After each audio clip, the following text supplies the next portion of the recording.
গতকালকে আমাদের Agartala rail station থেকে আমরা একটা জয়েন্ট অপারেশন করি আগরতলা জিআরপি এবং আরপিএফ মিলে। তো গতকালকে একজন বাংলাদেশি নাগরিককে গ্রেপ্তার করা হয়। উনি অবৈধভাবে বর্ডার ক্রস করে মানে আগরতলা রেল স্টেশনে উনি মুম্বাই যাবে বলে বলেছেন। তো আমরা গতকালকে ওনার এগেনস্টে আমাদের আগরতলা জিআরপি থানাতে একটা মামলা নেই, যার মধ্যে যে নতুন আইন বিএনএস অ্যাক্ট, আইপিপি অ্যাক্ট এবং ফরেনার অ্যাক্ট আছে। আজকে আমরা ওনাকে মহামান্য আদালতে প্রেরণ করছি এবং গতকালকে আমরা একটা জয়েন্ট অপারেশন করেছি। আমরা এখানেও সেম আগরতলা জিআরপি, আরপিএফ এবং আমাদের যে পিএসএফ এবং আমাদের আরও যে সিস্টার এজেন্সি আছে সবাই মিলে।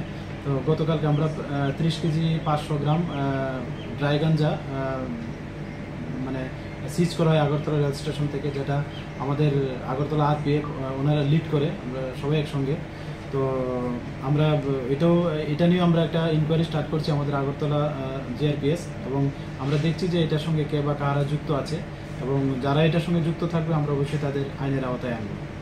আর এটার যে বাজার মূল্য আনুমানিক, তো আমরা যে গ্রেপ্তার করে যারা এগুলি নিয়ে যায়, তো তারা বললে মানে কম করেও এগুলি বাইরের রাজ্যে প্রায় 15,000 টাকা কেজি করে বিক্রি হয়। তো এই সুবাদে যদি ধরি আমরা এখানে দেখা গেছে প্রায় 4.5 লাখ টাকার মতো মানে মাল হবে আর কি, যা ডেস্টিনেশন প্রাইস।